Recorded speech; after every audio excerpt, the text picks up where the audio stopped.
and yet you find a way.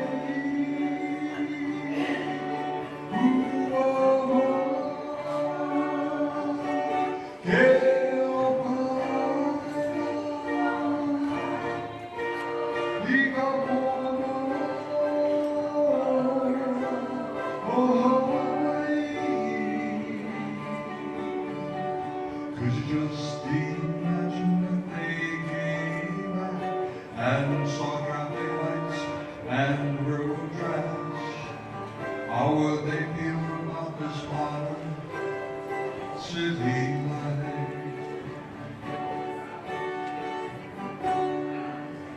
Tears would come from each other's eyes as they would start to realize that our land is in great, great danger now. All the fighting that the king had done to conquer all these islands, now there's others. How would he feel if he saw the lady?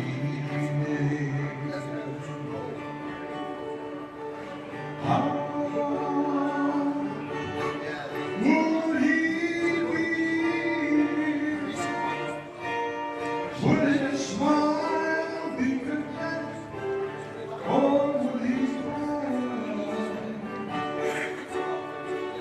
My brother dies, my brother be well, my brother died, and we taken away, and then again you find a lady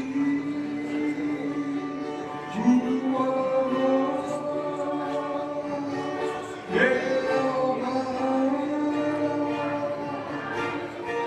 he got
just wanted to make sure that we woke everybody up. You know, that big, well, I'm not going to say Mac attack, but it was pretty close to a Mac attack. But I'm glad for those of you that have stayed, because the next two presenters that we have, I'm just really, really, really excited about having them. And I've got to tell you a story, you know, about the Japanese, Japan's relationship with the Hawaii community, because a lot of people don't know how close the two countries were, and or are, not were, are. And it became solidified during the, I think it was, correct me if I'm wrong, the Kalakaua reign. And at that time, the Emperor of Japan, Meiji, was looking to try to get recognition as a sovereign independent state. They were recognized as a limited sovereign state, which means for all of us, and you know, it was a learning lesson for me to understand what limited sovereignty and what sovereign state is. But on a limited sovereign state basis, what that says is that if we're a sovereign country, the Hawaii Kingdom, and we had subjects that went to Japan and committed a crime in Japan,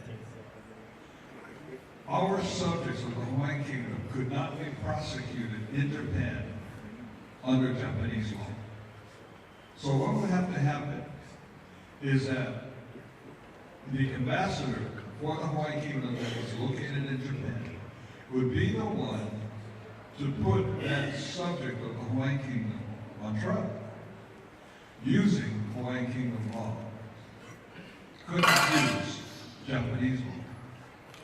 And that's one of the major issues that countries had, with not having full sovereignty recognition. And this is how valuable it was for the Hawaiian Kingdom to be recognized under a full sovereignty state, because we were the only non-white nation to be recognized under its full sovereignty recognition.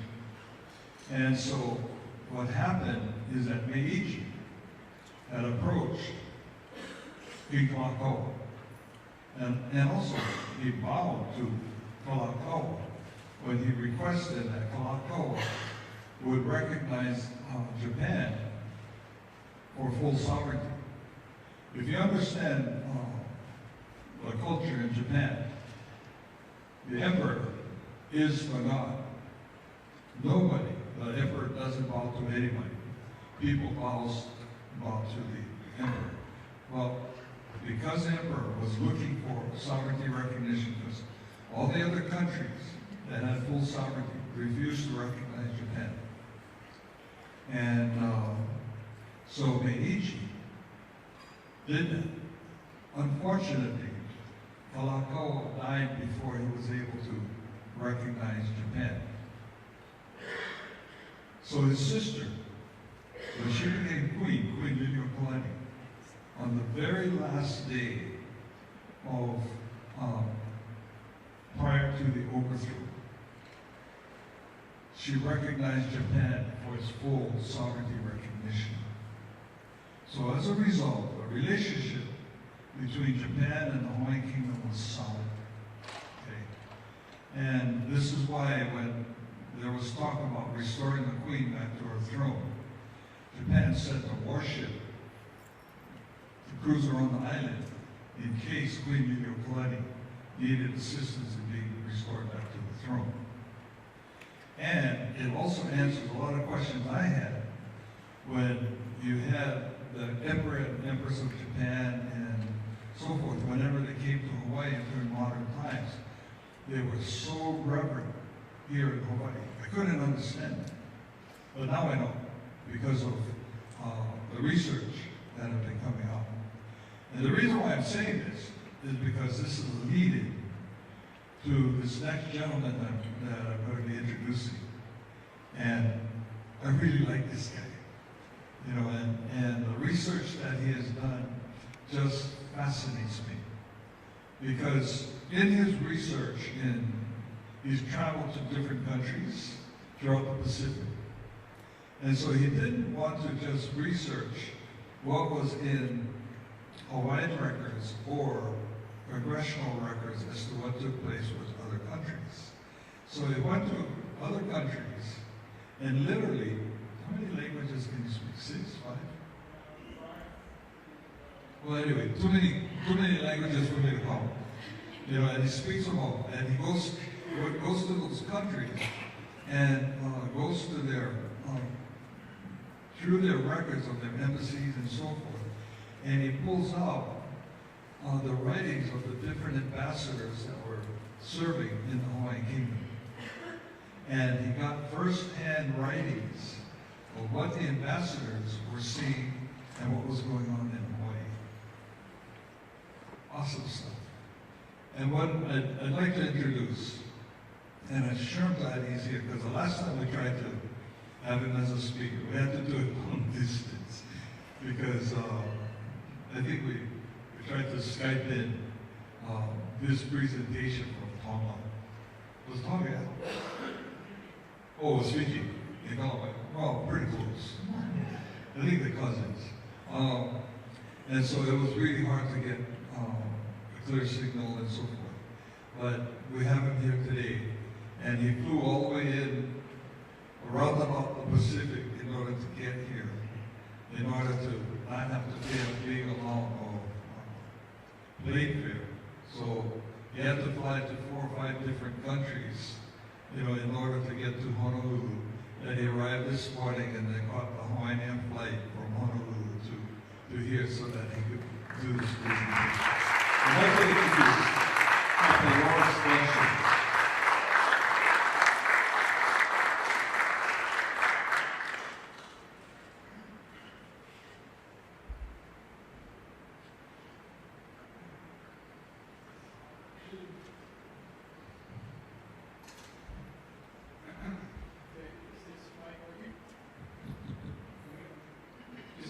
Hello? Yeah. Good. Should I, is it all enough if I speak like this? Or should I actually carry it away? Carry it in my hand, yeah, it's better, yeah? Okay, good. Okay, aloha mai kako, e kako e aloha aina o Kenya moko o Keamene. Mahalo nui to Kale and to all the other organizers to make this educational symposium possible today and tomorrow here on this beautiful Mokokeawe. And yeah, I feel very honored to have been given this opportunity to share my research with you today. So my topic today is kind of the title of my presentation is called Ka'imi Loa, which is the Hawaiian Kingdom's deep search for connection across oceania. Let me explain it a little bit what I mean by that. So Ka'imi Loa in Hawaiian means Ka'imi Loa, right? Imi is to search, Loa is long, or deep, or like far. This is also the name of the Hawaiian Kingdom's only Navy ship, and that's actually a picture, the best picture that exists of that one. Again, something that people don't realize, there's so many things that the Hawaiian Kingdom had. We often say like Hawaii was quote unquote modernized because of American rule. It's not true. Hawaii was really at the cutting edge of everything before the American occupation. Including that Hawaii had its own navy, and it had a navy ship that it sent around the Pacific. Later in the presentation, I'll get a little bit more into the kind of the deeper meaning of the name, Ka'imi Loa. But just as a general idea, like Hawaii was really involved throughout the Pacific with diplomacy, with political relations. Carter just mentioned that Hawaii also had relations across the Pacific, especially with Japan, also with China. I'm not talking about Asia today, and there's another part of my research where I just limited to the island nations of the Pacific, so otherwise it would get way too much. But yeah, so that's going to be the presentation that I'm going today. But before I get there, let me just kind of introduce myself a little bit more, because some of you who don't know me might probably ask, like, what is this Hoʻihoʻi doing here talking about the Pacific, right? So let me try to share a little story here about myself. So I grew up in Germany, and from a very young age had this kind of sense of social justice, and especially about kind of issues in other parts of the world. And it just happened to be, it's a long story and I'll just keep it short here, but when I was about 15 or 16 years old, I was very involved in the anti-nuclear testing movement at that time. And that happened to be, maybe some of you remember, 1995 was the last series of French nuclear weapons tests in Tahiti, and there was a big international outcry about it, and there were a lot of demonstrations and activism around the world against it. Of course in Haiti itself, but also in France itself, and also in Germany. And here's me at age 16, being like I think the youngest speaker at this rally, reading a speech that I had handwritten, no computers yet at that time, at least not in Germany. So this is kind of my start of being like so kind of enthusiastic about like just political issues in the Pacific. Just fast forward a few years, 1999, age 20, I was in Tahiti here. This is with Oscar Timaru, one of the political leaders, Tahitian independence leaders. And then eventually in a few years later, 2003, at age 23, I came to Hawaii and to study at UH. And also pretty much from my very beginning, I became, I remember my first day in Hawaii, I dropped into Honolulu Trust's office in UH Manoa and asked her, hey, I read your book, I'm new to this campus, I want to know more about like Hawaiian stuff and Hawaiian history, Hawaiian politics, and then I ended up meeting Uncle Kikuni, actually through Kikuni myself, through friends of mine, and as long as he was alive, I was pretty much a part of his Thursday night Louis. Maybe some of you in this room might have remembered those or might have been in those. Another demonstration here in 2009 for the 50th anniversary of statehood. There's me here, the E. Anyway, just to give you a little introduction about myself of why I'm doing this and what led me there. Now, as I said, I was at UH Manoa, and that's where my academic, I already had the passion, but the passion is nothing without knowledge, right? The way, remember what Keanu said, like that. So this was the period still, like some of these pictures was when the guard was like still on full, the guard was rattling. My guard was rattling a lot, but not in the negative sense, but obviously I needed to get more knowledge too. And that's what it is. So this is my master's defense at UH with Kanalu Young, who was one of my advisors, Dr. Schweitzer, who we also saw in one of the videos. For my master's in Pacific Island Studies, and in 2016 my PhD, again with Dr. Schweitzer, Commander Beamer, Norigulia Kaupua, several other professors from the Political Science Department.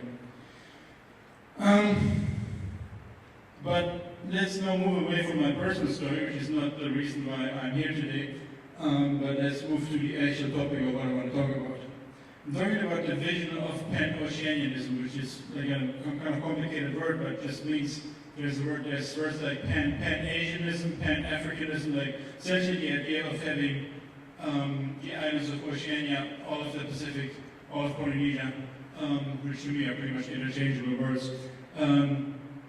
You have kind of a more of a sense of political, academic, and cultural unity, and therefore stand against kind of westernization, encroachment, colonialism, occupation, all these different aspects of what environmental degradation, you name it, it's just like a member of strengthening the island nations of the Pacific.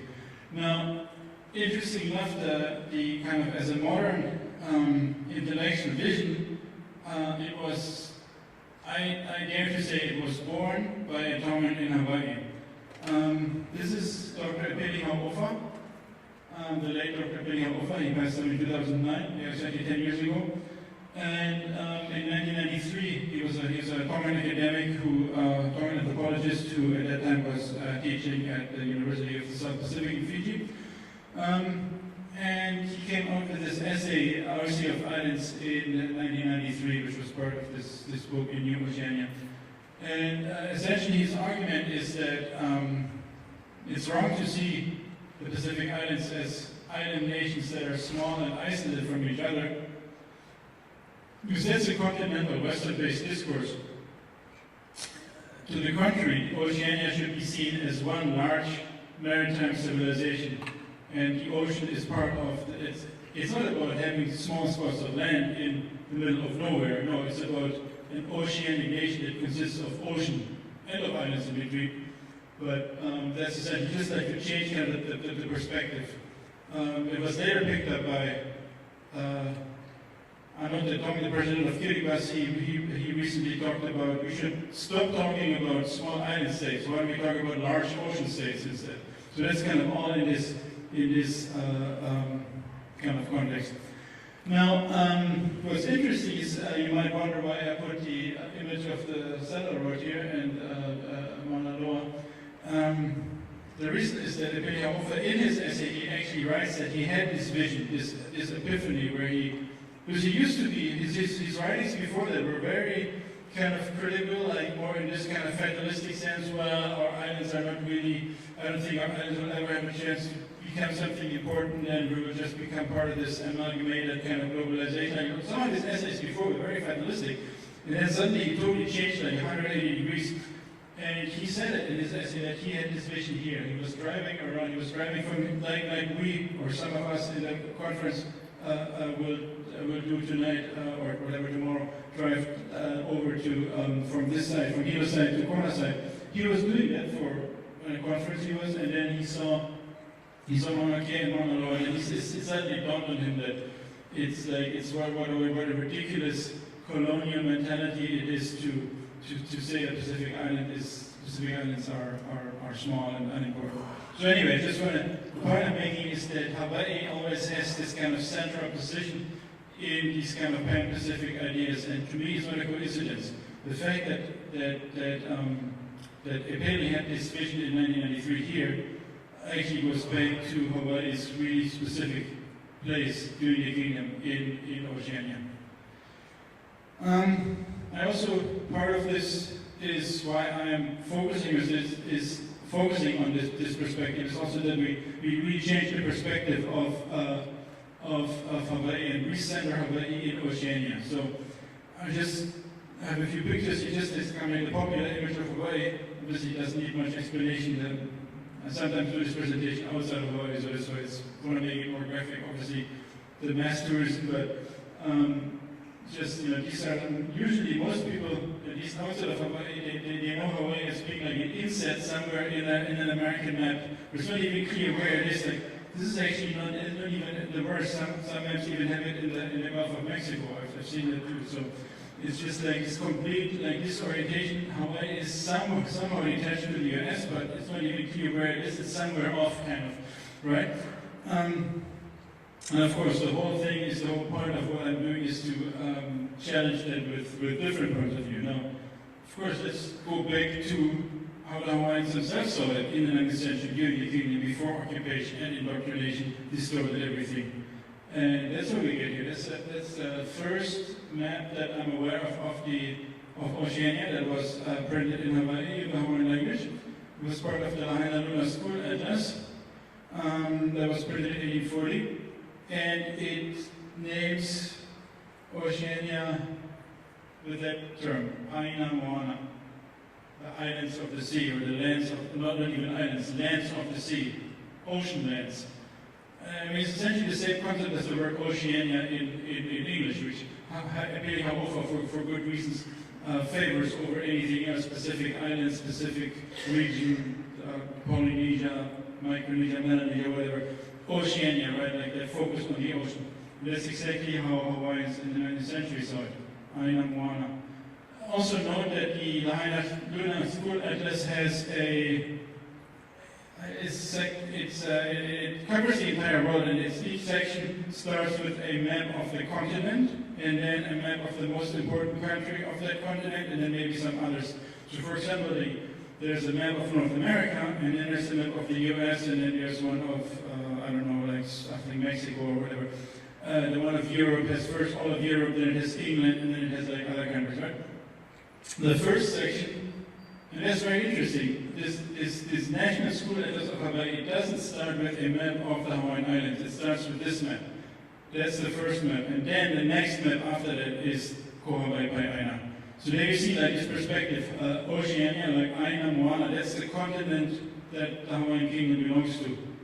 And that's how the worldview of the Hawaiian Kingdom starts. It starts with Oceania. Now, even more fascinating, from my point of view, as a German researcher, is what I found is not only Hawaiians who saw it in that manner, but before the occupation, also Europeans saw it that way. This is a map I found made by a German cartographer in 1859, map of Polynesia and the Pacific Ocean. It shows, I'm just enlarging the legend, it shows the kind of color codes, all these different colonial possessions, like it says English possessions, Russian possessions, French possessions. Notice that Alaska at that time is still Russian. The Philippines are Spanish, Indonesia is Dutch, Holland's possessions, Spanish possessions. But then there's a sixth entity, a seventh entity here, a seventh of the big powers of the Pacific, And that one is what they refer to as the Reich Kamehamehas. Now, Reich means something like empire. So the empire of the Kamehamehas, that's what the Hawaiian Islands are, and they also, if you enlarge here, it has in the Northern Pacific the empire of the Kamehamehas is one of the 7 powers of the Pacific. So that to me is very important because I mean you have a kind of a Western colonial view of the Pacific, which nonetheless acknowledges Hawaii as one of the 7 powers. I think that's quite important to be aware of that. Which now leads me to the origins of Pan-Oceanism, which I have previously defined with Ebeli Hau'ofa as being a current, like 21st and 20th century scholar, but really the origins to that go back to the 19th century to Hawaii. Interestingly enough, the first really, I would say, kind of long, kind of intellectual treatise about that really thought deeply about that is this book. It's called The Official Report on Central Polynesia, printed in the 1950s by the Hawaiian diplomatic representative in Sydney, Charles St. Julian. Now, very interestingly, he was not a Kanakamali, he was a British settler in Australia, but he took this very deep interest in Hawaii and in kind of a pan-Pacific unity, and that really impressed at that time Hoʻihoʻi, Kamehameha III, and that's why Kamehameha III appointed him his former title was His Hawaiian Majesty's Commissioner to the Independent States and Tribes of Polynesia. And he was essentially tasked with Hoʻihoʻi to establish relations with the other islands of the Pacific and also to research, to kind of research about them and to report to the Hawaiian Kingdom of what's going on in each island and like facilitate potential future political relations with them. And that's what he did. And he this is a very interesting book. It's about 100 pages thick, and there's one copy in the U.S. library, and it's about 20 pages or so of like a policy paper, and then it has about almost like 60 or 70 pages of information about the Pacific Island. Like you can look up any island in the Pacific, and you find probably more information than in anything in the whole 19th century. Like for the whole 19th century, this is like the most densely compiled kind of information. I mean, there's stuff that even historians today are totally unaware of for each of these islands. You look at whatever Aitutaki, it says Cook Islands, the number of inhabitants that are diverse, okay, latitude, longitude. I mean, it's absolutely amazing. But in his policy paper, in the first 20 pages, he essentially suggests that in order to prevent kind of the Western powers from taking over one island after another, it's really imperative that all these islands become united, and Hawaii, because it's the strongest country in the Pacific and it's the only one that has recognition, should actually, it's pretty much up to Hawaii to take up this task. Like in Kuleana, he didn't speak Hawaiian, he didn't use the word, but that's essentially what he's aiming at here. Is Hawaii's Kuleana being the only recognized country to unify all of Oceania under its leadership. And in one of his quotes, he says, if this enterprise is successful and we unify all of Oceania under Hawaiian leadership, this new Pan-Pacific entity will be, quote, a power in the world, not only in the political, but in the actual sense. So that's what he says. Later, the policy was implemented by King Kalakaua between 74 and 87. That's what I'm going to show a little bit more details later in my presentation. But just to, I guess, advertise myself a little bit here, my book that's based on my dissertation just came out, and it's based on, the title is based on this quote by Charles St. Julian, a power in the world, the Hawaiian Kingdom in Oceania.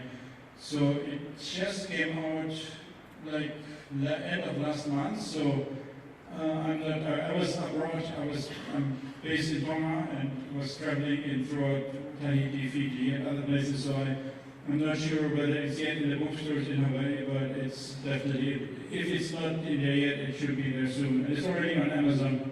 I mean, not to make advertisement, not to advertise corporations like that, but I mean, there's other websites too that sell books. So anyway, if you're interested.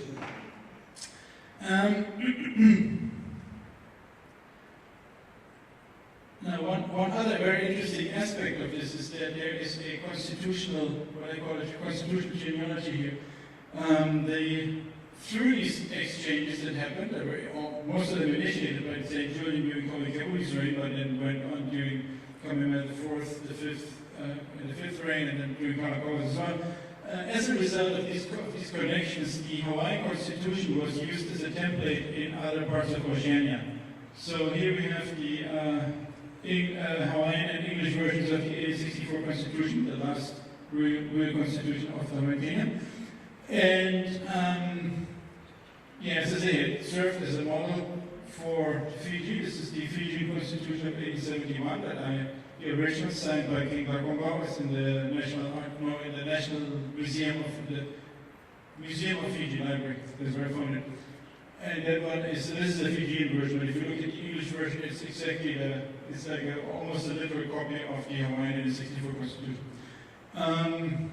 Then we have Tonga in 75, which also, if you look at the English translation, is also almost literally a copy of the 1864 Hawaiian Constitution. And then in Samoa, there's no printed version, but there is in 1873, 75, they created this, Hawaii, which means the foundation. This is the first Samoan constitution, and that one is also to a large extent based on Hawaii's 1864 constitution. So you can see how Hawaii is being this really exceptional Pacific Island country that had global recognition and was seen so, I mean, not just formally recognized, but also seen so by European scholars like this German cartographer, that it had this enormous appeal to these other island nations that they all thought, well, if Hawaii can do that, if brown Pacific people in Hawaii manage to get this recognition, we should do that as well. So the first step is we kind of have a constitution like them. We create a similar constitutional monarchy, and then they hopefully they'll help us too, which Hawaii increasingly asserted its willingness to do so. And then maybe we will overcome this kind of pseudo-colonial kind of attitude of Western powers. Because all these other islands had the same problem like Japan had. They were kind of second-class nations. They had no full sovereignty. They had these unequal treaties that enforced like foreign consular jurisdiction in all of them. In Samoa and Tonga, it's the same thing everywhere. And so kind of modeling their constitution on that of Hawaii was kind of seen as the first step to get away from that and become recognized as well. This is this diagram I made for. It's actually not in my book, but it's in the upcoming Cambridge History of the Pacific Islands that I have a chapter on 19th century political developments in Polynesia, and that's essentially here these are like the networks of kind of how different constitutional and legal systems in the 19th century in the Pacific influence each other. And you see that it's not just Hawaii, there were several such institutional, such networks, like one center on Tahiti very early. The constitutional system of the Pomada Kingdom was early in the 19th century kind of copied and influenced several islands in the eastern part of Polynesia. And then Tonga also to some extent later influenced some other islands in its surroundings, but it's just like the biggest constitutional and legal model that really had the largest influence throughout the region is definitely Hawaii.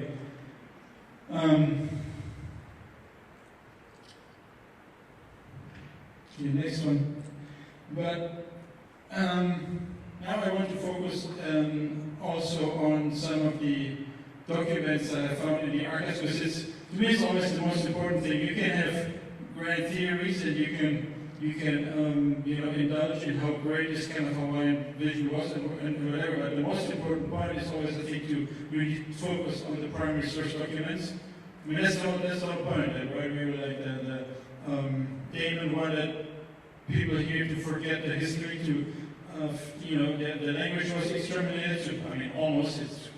Thank God it isn't, but I mean, at the time in the mid-20th century, very few people could read Hawaiian, so the newspapers weren't accessible, other Hawaiian resources weren't accessible, let alone resources in other languages, like don't forget the Hawaiian State Archives has a lot of documents in Kiribati language, some documents in Fijian language, so there's a lot of this kind of primary source material there that has been ignored for over 100 years, and that's really what's the basis that's the basis for my work, how I was able to reconstruct all of this. And I mean, for so many different fields in the history of the Hawaiian Kingdom, there's so much work to be done. I mean, I'm always saying it's probably like 100 dissertations could be written about like specific aspects of the Hawaiian Kingdom, its foreign relations, its domestic relations, its economy, and for each of these projects, there's hundreds of pages of archival documents. It's just a matter of finding them.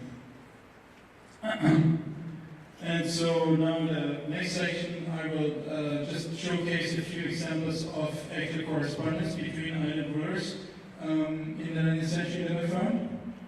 So the first one is the correspondence here between Fiji and Hawaii. That's really the first one that is kind of documented at this kind of ruler-to-ruler level.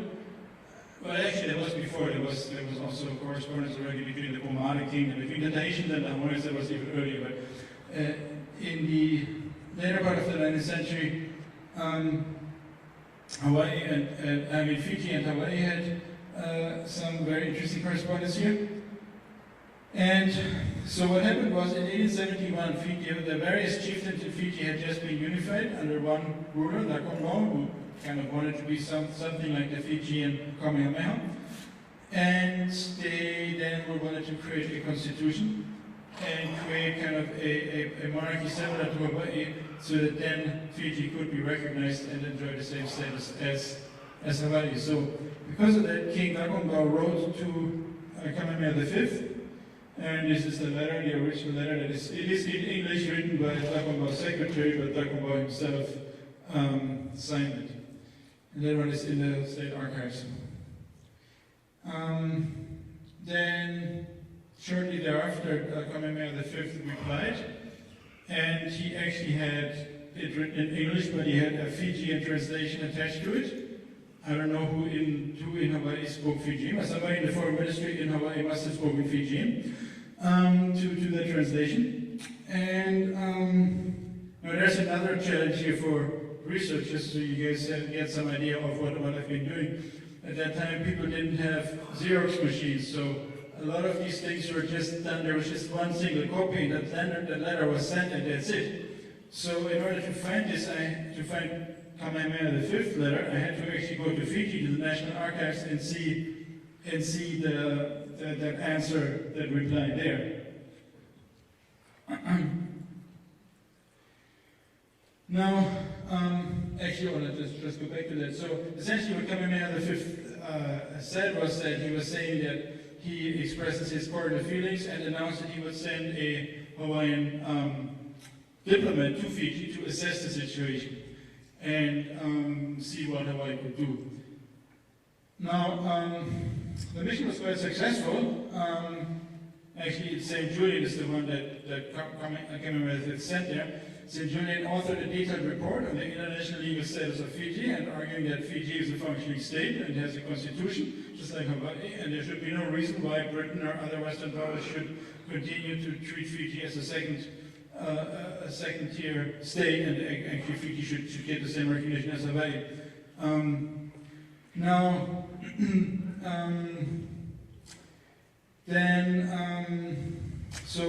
Which means that during Kamehameha V reign, it really looked like very close relations between Hawaii and Fiji would be forthcoming.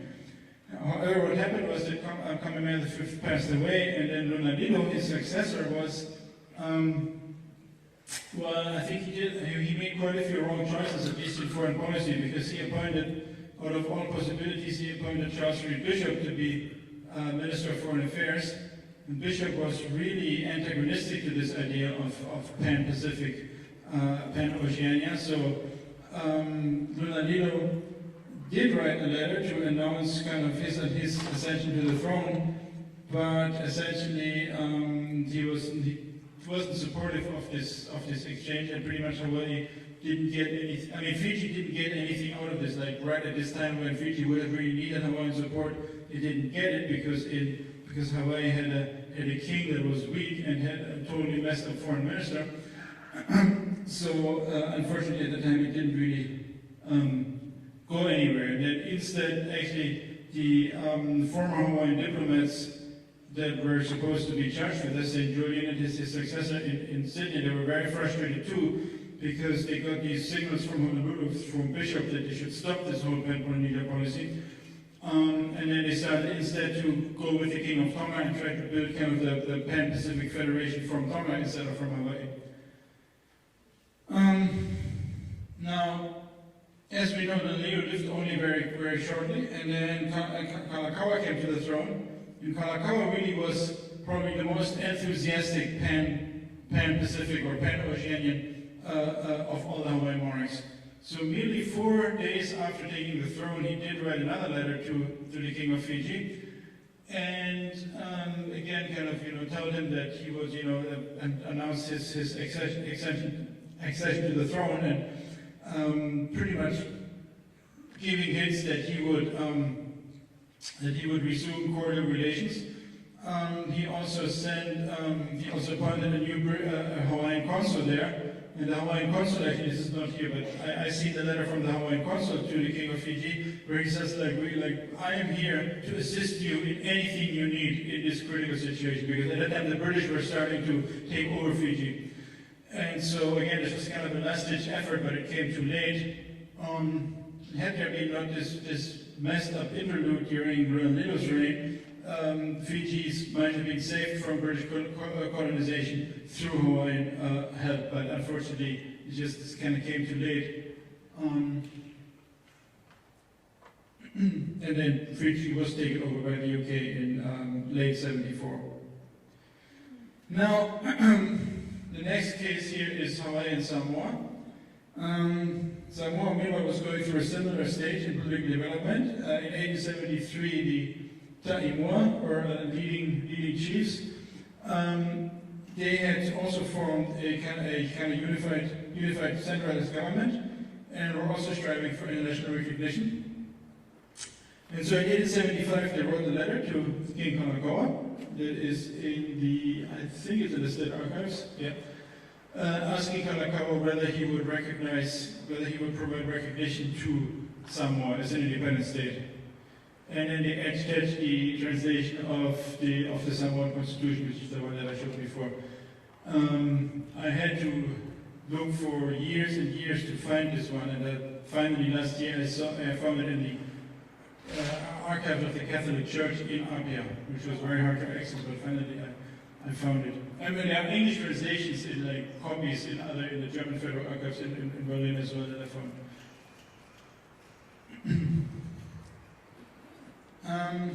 Then Kalakaua replies, and he formally recognizes the Samoan government. He actually says, I hereby recognize your government as a nation among the nations on earth. That's how he formulates it in English.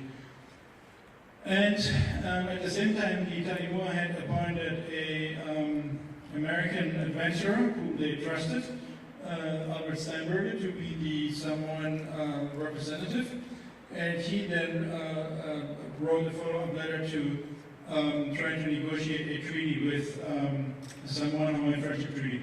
And that was important because that would have, if that treaty had been actually concluded, then Samoa would probably have moved into a level of full recognition, because that was a treaty this was an equal treaty that would have had any of these consular jurisdictions or anything like that. But unfortunately, again, the negotiations didn't really follow up because Samoa at that time went through a lot of troubles. Actually, the British were very worried about this because the British policy at that time wasn't really yet to take over Pacific Islands that much. I mean, Fiji they did, Samoa didn't take it over, but they definitely wanted to have all these native governments as weak as possible, so their commercial firms could exploit them. Because that was kind of the British interest. The British interest was to have kind of weak and dysfunctional native governments, so that British commercial firms could exploit them better. And that's exactly what it is. So they came with British warships, and they actually took Steinberger hostage, which created an incident with the Americans, and like all kind of created a lot of trouble, but it definitely didn't help Samoa. So, and then this whole negotiation with Hawaii failed. Now fast forward about a decade later, still during Kalakaʻa's reign, in mid-1887, finally, King Kalakaʻa actually sent the Hawaiian warship, Kaimiloa, down to Samoa, and he also sent a full diplomatic mission with John Bush, who some of you might know. He was also a leading member of Hoʻihoʻi later against the overthrow, against the annexation, and also a newspaper editor who published one of the earlier versions of the Hiaka Kapolio Pele story in both Noe Silva and also Kualoha Manamanui talk about him as a very important kind of agent of kind of the Hawaiian, the printing of Hawaiian Mo'olelo.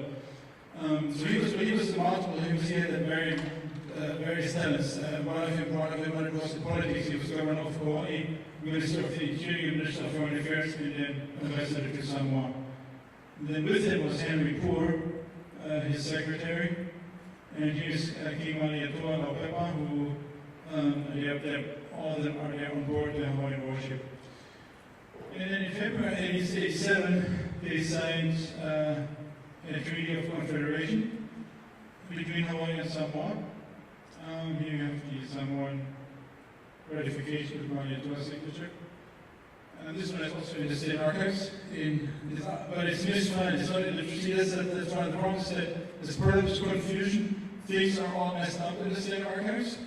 So this should actually be the treaty file, treaties of the Hawaiian Kingdom, but it isn't. It's somewhere in the middle of hundreds of pages of correspondence between Samoans and Hawaiians, but it's not really where it should be. And so this is, of course, a very important step, because now actually Samoa signed this treaty, and that was meant to be the first step towards a confederation that would include other islands too. So Bush's mission was then to go to Tonga as well, to the Cook Islands, pretty much to go to all the islands that had not yet been colonized by one of the Pacific European powers, and make those islands join the confederation with Hawaii. During the same time, King Kalakaʻa also created the Royal Order of the Star of Oceania, which was a symbol that was also meant to kind of was meant to be given to each of these Pacific Island rulers as kind of a token of friendship, and therefore kind of symbolize this Pan-Pacific alliance.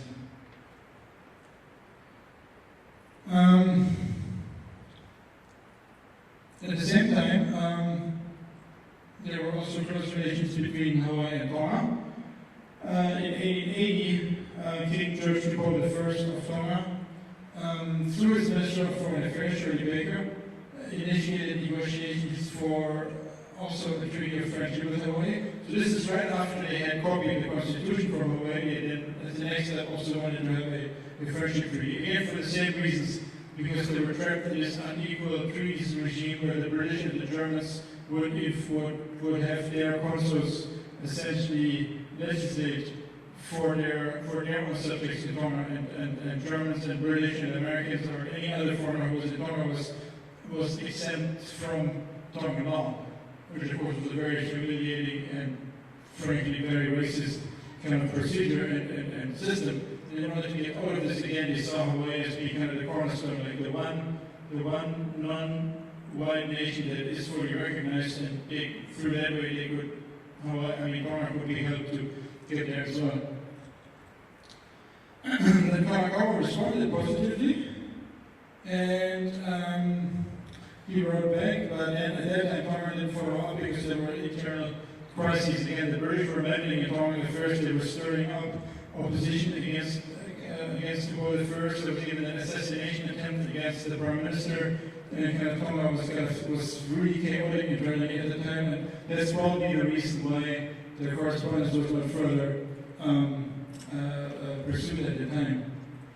But then in 1986, Kalakaua wrote again a letter to George Tupou. Unfortunately, the original letter is lost because the palace archives in Tonga had several times both cyclones and mold really destroyed pretty much everything there.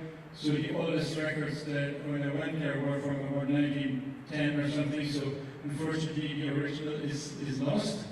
But what we have here is a State Archives has a typewritten copy. Again, you see Hawaii's at the cutting edge. Hawaii had typewriters in 1886. The foreign affairs ministry had a typewriter. That's a very unusual thing too. Like which countries had typewriters in 1886? It was like the really cutting edge invention. And again, Kalakaua was he was just so ahead of everything. As soon as the typewriter was invented, he had one for his foreign ministry. So.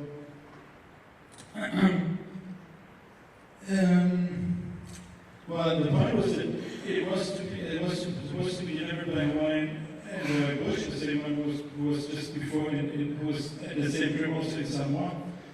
And then the point of it was also to invite King Tupou I to join this Pan-Pacific Confederation. Now, of course, if you're familiar with Hawaiian history, you know what happened in the second half of 1887. There was the coup by missionary descendants here, known as the Bayonet Constitution. So the Hawaiian policy, right, and it's when Hawaiian foreign policy was probably the most progressive and the most visionary ever in the whole history of the kingdom. Right then, this coup came that kind of destroyed most of it. So Hawaii, like Kalakaua's government, pretty much was disabled from 1887 onwards.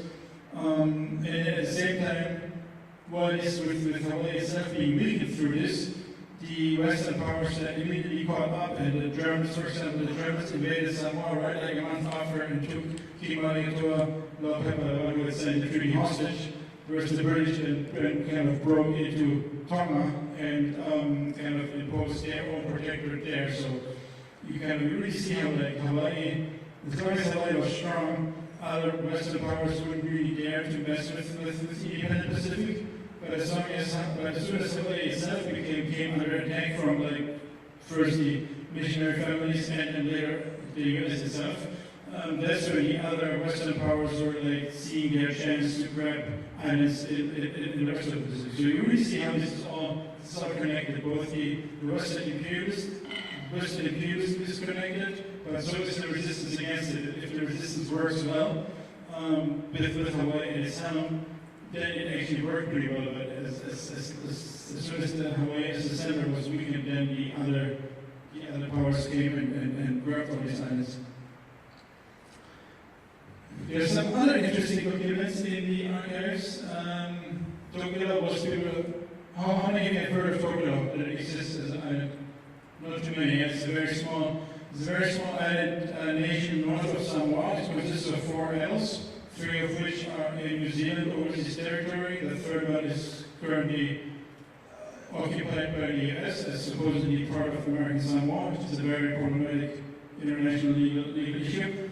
Anyway, at that time, the islands where Tokila was still pretty much independent, but didn't have a properly recognized form of government or anything like that. It was under its own indigenous form of leadership, but didn't have like something like a constitution or a form of kingdom or anything like that. But nonetheless, it was one of Oceania's independent political entities, chieftains, kingdoms, whatever you want to call it.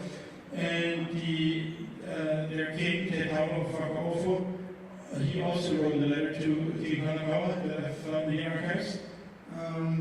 Now it's written in Samoan. I had a friend of mine help me translate it. And so what the town asked Kalakaua was he asked to get his people back. So he says, my people have left the island and I can't find them, and can you help me to get them back? So I was kind of wondering, and it was very cryptic, I was wondering for the longest time what exactly this could mean, and I was checking the records, what happened, if there was any kind of slavery kind of thing happening during the 80s. I'm not aware of that, but in the 60s, there were Peruvian slavers who deported about 2/3 of Tokyo's population and took it to mine guano in the Peruvian coast and Lagos. And very few of those people survived it and came back. So the Peruvian slave trade in the 60s really had really some horrible consequences for several smaller islands in the Pacific.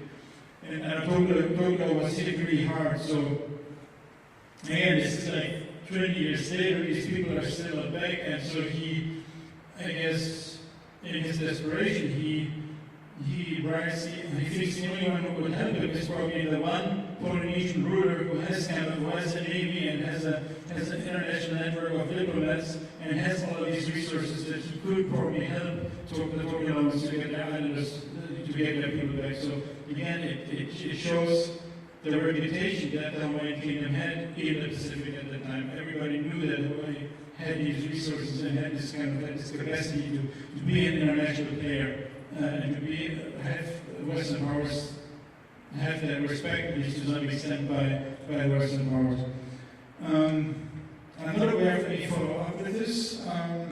It's just that the paper is somewhere in the archives, kind of disconnected. It's definitely something to be looked into more in the future, like something for future research. I just wanted to showcase it because, again, it just testifies to Kalakaua's prominence and how other Pacific Island leaders trusted him. A very interesting correspondence also between Kiribati, or Gilbert Islands, as the islands were then known. So in 1882 and 1883, two Waea, or kings, Teite of Putavitari and Kaea of Apaya, wrote letters, and I had to read this 3 or 4 times, but what they actually wanted is they wanted to have a Hawaiian protectorate or even a Hawaiian annexation of the islands. Like they wanted their islands to be annexed or be put under the protection of Hawaii. Again, the context probably is that they were, because Kiribati was also visited upon by these Peruvian slave traders 20 years earlier. So it looked like they were just thinking that if they were under the protection of Hawaii, or they were even part of Hawaii, they could be protected from those kind of things in the future. And so Kalakaua wrote the back, actually, says the back. What's interesting is that the language, they were written in Gilbertese, in Kiribati language, and then they had a Hawaiian translation attached because at that time there were Hawaiian missionaries on Kiribati. So if Kiribati today is mainly Christian, like most Pacific Islands, it's mainly thanks to Hawaiian missionaries who went there and converted them. Not so much Hawaiian missionaries like many other islands, but actually Hawaiian missionaries. So the Kiribati was one of the most important mission fields for the Hawaiian Mission Society from Hawaii. So there were Hawaiian missionaries there, and they made Hawaiian translations of the Kiribati language original, and so that's how the Hawaiian, the Ministry of Foreign Affairs and King Kalakaua's advisors could read it because there was a Hawaiian translation attached. And then King Kalakaua wrote back to them, and it's very interesting. Kalakaua here identifies himself as Mo'i o Koawai Pai'aina, I'm the king of Island Polynesia. So he says, I'm the king of Hawaii and of some islands in Polynesia. So there's already this kind of anticipating that some kind of Pacific island, like larger entity, would come to be under Hawaiian rule eventually. But in this particular case, he actually declines this and said, no, wait, I don't want to just annex your adults. Let's talk about this. I mean, I'm concerned about your welfare, but don't go too fast. Don't just let your islands be annexed by me. I don't really want this just come to my coronation and then we can talk about this. So that's essentially what he's saying. Unfortunately, I think there was a little bit of miscommunication there because Kalakaua didn't apparently fully understand how poor they were and that they couldn't afford to just take a boat and come to Kalakaua's coronation. Also that there was maybe internal struggle, and if one of these adults, like the chief was away for like 6 months, then he might come back and no longer be in charge. So those kind of internal political instability matters. It looks like Kalakaua didn't really think about it because the fact is they didn't come, and it looks like Kalakaua was somewhat disappointed. But it looks like they should have, I don't know, maybe sent them some money or maybe actually send the Hawaiian Navy ship there to pick him up and take him to Honolulu. I don't know how that could have been logistically done, but it didn't take place, unfortunately. Now, however, Kalakaua didn't give up. He sent Captain Alfred Tripp, who was a member of King Kalakaua's Privy Council. He was sent to investigate these matters further. And he carried these letters that I just showed to these Ueados Kiribati chiefs that previously had petitioned him, plus also to this guy, this is the only one of whom I have a photo, Binoka. And he's very interesting because he was actually having a very strong state on that island of Abemama, and he was trying to conquer the rest of the Gilbert Islands and become the quote-unquote Gilbertese Kamehameha. And he specifically asked Kalakaua in this letter, pretty much, I need your help, and then you can help me, and then I conquer all of Kiribati, and then we kind of make a partnership like that. So he was kind of obviously very ambitious. Also interesting that this letter is only in Gilbertese. And the late Professor Teresia Deiwa, who is of Kiribati descent, she translated it from me, so that's why I know what's in there. And this is also all of these documents are in the Hawaii State Archives. Now, I mentioned Tahiti before, and I kind of left out that Hawaii already had very strong relations with the leadership of Tahiti all the way in the 1820s, 1830s, 1840s. Queen Pumare and Kauke'ui wrote letters to each other. But relations between Hawaii and Tahiti resumed in the 1880s because apparently King Kalakaua planned to visit Tahiti in late 1887 or early 1888. The only reason I know this is because in the French colonial archives in Aix-en-Provence, I found this letter where King Pumare V, who already at that time was already under French rule. The French had already taken over Tahiti, but the king was still around, and he sent a letter to the French government asking them whether they would allow him to create a Tahitian royal order, and he designed how it should look like, so that he could have something to reciprocate, because with the impending visit of King Kalakaua, who would probably bestow the royal order of the Star of Oceania on him, he wanted to have something to reciprocate. That's why he asked the French to authorize him to create this royal Tahitian order. The French government pretty bluntly denied it and said, "You're no longer king, we are now in charge, and you don't get the right to create a royal order." And then King Kalakaua also never came, maybe probably because of the whole bayonet problem, and that he was just fighting kind of for his own survival of his power back home.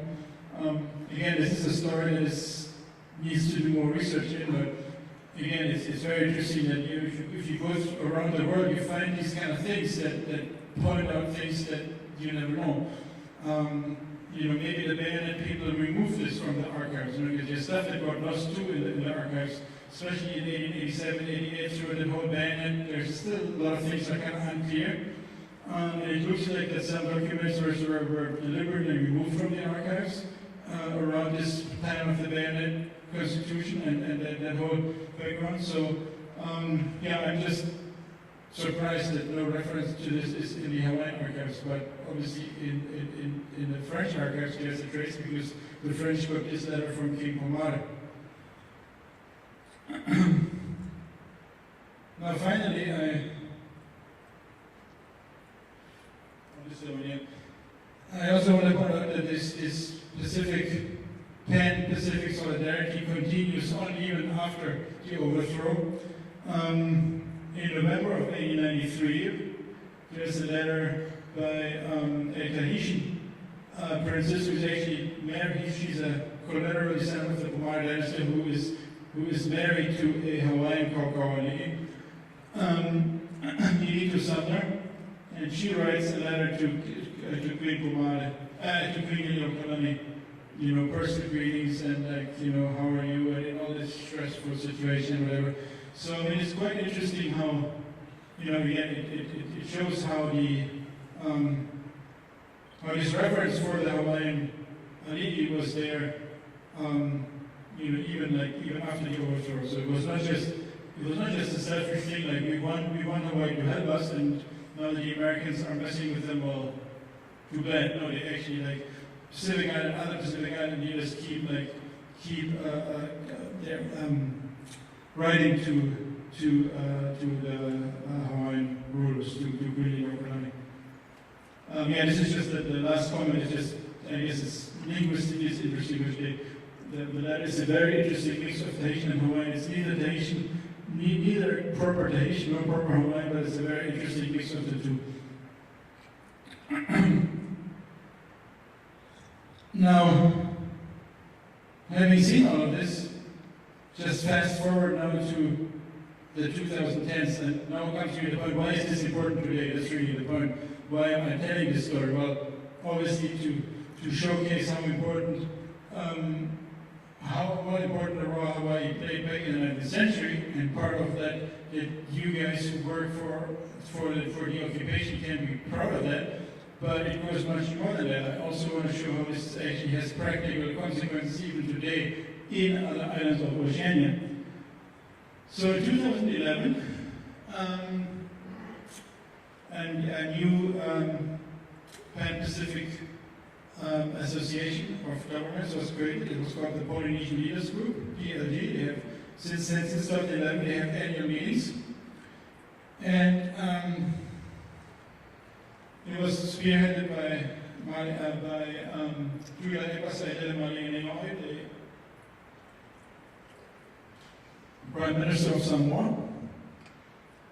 And I mean, I knew about this for quite a while, but it's only very recently that I just came across this very interesting interview that he gave just the day after the founding of this group. And out of all possible places, it happened to be on the Hawaiian national holiday, on Lākoʻakoa. It was on November 28th, 2011, in an interview with the Samoan newspaper Savali. That's what he said. Because they asked him, what is this all about, to have a grouping of Polynesian leaders? And he says, it's not a new group, it's not a new idea. The idea of the Polynesian Confederation dates back to the 1880s, over 100 years ago. It was the height of imperialism in the Pacific, and King Kamehameha, we got that wrong, he was meant to say Kalakaua, because in the 1880s there was no Kamehameha anymore. Kalakaua of Hawaii, King Pomare of Tahiti, Maletoa Lopepa of Samoa, and King George Tipo of Tonga agreed to set up a confederation of Polynesian states at the time. And orders from Hawaii were received here in Apia, and agreements were signed. Now this is really important. This is before any of the new academic research about this was published. My stuff wasn't published, and my dissertation wasn't even out. Kealani Cook, who's another Hawaiian historian who has written about that kind of recently. His book came out 1 year before mine, his dissertation maybe 3 or 4 years before mine. But all of this was was after this period. So that means that this knowledge, which myself and some other people have been retrieving over the last less than 1 decade, this knowledge was somehow still around among people in Central Polynesia, like the Samoans knew about this, which to me is very interesting. It also shows that, that shows what indoctrination and brainwashing can do. In Hawaii, these things get 100% erased. In Samoa, they don't. In Samoa, they get transmitted from generation to generation. even if none of those people had the documents, which in Samoa there is no paper documents today of this anymore, but even if he couldn't access, none of them went to Hawaii to see the documents, people like transmitted it from them. He probably got it from his father and his grandfather, and so people who, what I'm saying is in Samoa this was part of the national, it remained part of the national consciousness.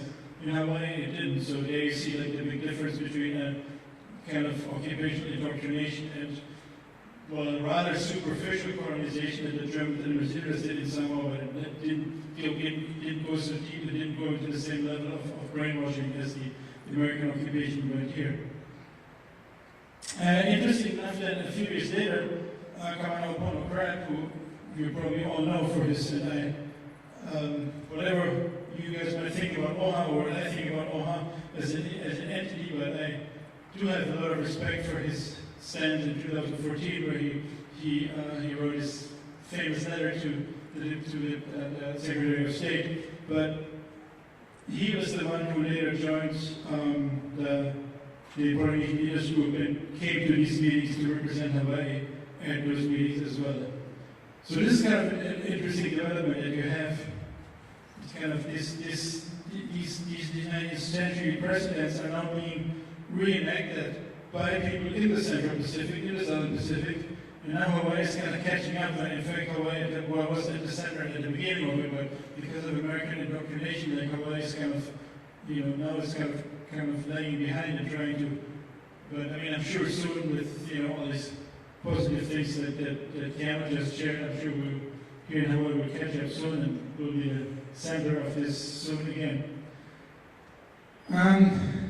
In closing, I would like to just go back to the symbolism of the ship of the Kaimilo and go back to the title of my original title.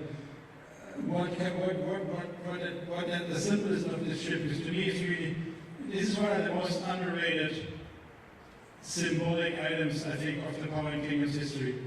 Is this kind of Western style steamship that Hawaii had and that it used to showcase its position and its kind of its unique status throughout Polynesia. So Kaimiloa, you see widely, it's a great search. Kaimiloa can be, I've looked it up in several dictionaries. There's John Charlot, a scholar of Hawaiian religion, has written something about that word. So Kaimiloa means it's something about it. It's not just to look for something. It's like you search for your origin, for your home. So there's a very deep meaning, I think. Kalakaua must have thought really deeply before naming this vessel with that particular name. The other thing is that the destination where it did go, it went to the islands that in Hawaiian were known as Kahiki. Remember that the Kamalava was the Kahiki, the way to Kahiki, right? So right there to the south, that's Kahiki. Now, if you look at the context, whatever we think about the facts and whatever, there's a lot of controversy. Last time I gave this presentation, Lily Kala was really upset about this slide because rightfully so, I guess, because Tahiti, Kahiki, there's obviously closer relations with Tahiti linguistically than with Samoa, but whatever we think about it today, or we think about it in terms of actual linguistic and anthropological research, but Kalakaua clearly was convinced that Kahiki was actually Samoa, and that the lineage of the big island, the Hawaii island, Mo'i lineage, the one that he had both the Kamehameha and the Kalakaua's descent from, the lineage of Pili and of Umi and of like that, and then of course Kalanui and all of them, and Kalaniʻopuʻu, that lineage is of Samoan origin. Kalakaua was convinced of it. In his book, The Legends and Myths of Hawaii, he clearly referred to Pa'ao and Pili coming from Samoa, and Samoa being their land of origin. And that's important to see in that context, even though I personally think, in terms of historical research, it might or might not be correct. It is more likely to be the Society Islands, but nonetheless, because Kalakaua thought like that, that really makes this this trip to Samoa puts it in a very specific light. Because if you assume that Hawaii's lineages come from Samoa, that would mean that the current lineages in Samoa, the current chiefs during the time that Malietoa was actually the elder lineage. And that there was a kind of Koa'ana relationship, that Hawaii, that the Samoan, that Malietoa was the older brother, so to say, of Kalakaua. And that Hawaii had this kind of this kuleana to help the older brother, because the older brother was a deep turmoil, because Samoa wasn't recognized by the Western powers, but Hawaii was. So the younger brother that had a better standing in international law felt obliged to help the older brother who was in need. So I think this really explains a lot of why Kalakaua was so concerned with Samoa specifically.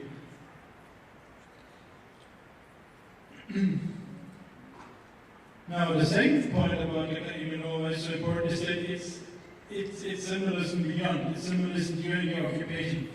In 1902, 2 years, or depending on the definition, but definitely 4 years into the illegal annexation of 98, one of the Hawaiian newspapers put on its title page this big picture, Kahomana'ana o Keauihana, like remembering the days past, or the past periods. And it shows Kalakaua actually inspecting the Kaiminoa. Here's Kalakaua. Inspecting the ship before it went on its trip to Samoa. So it's very important. It means that, remember what Keanu said, when the first generation, as long as they were still alive, that indoctrination wouldn't work. People would actually remember stuff. People who were alive, most people who were alive in 1902 already were alive in 87 when they saw this ship. So this was like, I would argue, it was part of the national consciousness of the last generation of Hawaiian Kingdom subjects. It definitely was, otherwise it wouldn't be kind of in this kind of provocative way on the title page right after the American occupation. And I think the American powers and the territorial powers, they were very aware of it. Damon and his people who wanted to obliterate the past were very aware of the importance of this ship. So guess what they did 10 years later? In 1912, the Kaiminoa was burned as part of the 4th of July celebration. So it was the big spectacle was to burn the ship and celebrate 4th of July. And they actually did it like somewhere here they say very specifically that it burned. It's so wonderful to see this symbol of the monarchy burned to celebrate our great American Republic, like something like that. So you totally see how they were aware that ship had a symbolic meaning, and it testified to the strength and international standing, and especially Pacific-wide standing of the kingdom, and therefore the need to destroy it and to burn it publicly, to get rid of this very important symbol of the kingdom. Now, this is my last slide. I'm arguing that the Kaiminoa and the Hoʻihoʻi are really complementary to each other. I see it as a continuity of kuleana. I mean, both are ships or vessels that come from Hawaii to essentially to go to the South Pacific to symbolize Pan-Oceanian unity. Now, of course, the hokulea is well known. It's a wonderful symbol of reconnecting with Oceania through reviving the classical native Oceanian navigation. And of course, we had just had the worldwide voyage and all of that. But my point is the Kaiminoa is, to me, it's just important a symbol as the hokulea is. And I'm arguing actually in my book, that's the last chapter of the book, I'm saying that the Kaiminoa both precedes and follows the hokulea. It precedes it because it intended to do the same thing, recognize all of Oceania back to Hawaii. And but it also follows it because it symbolizes kind of the hybridization of like the selective adaptation of Western technology to serve Hawaiian ends. Kind of that's, if you're familiar with Kamala Beamer's scholarship, that's the whole point. Like, why did Kalakaua had a palace, Victorian palace with electric light? Because he wanted to show the world that Hawaiians can have this Western modernity. I mean, that modernity isn't Western.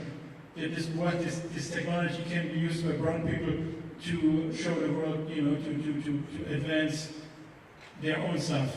And kind of the same way, the Kaimilo, it's a Western-style ship, but it is like very Hawaiian and very Oceanian.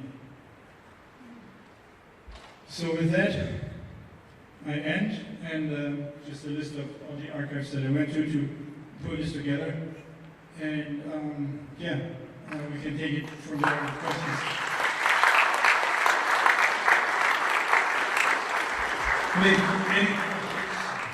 Are there any questions for Lawrence?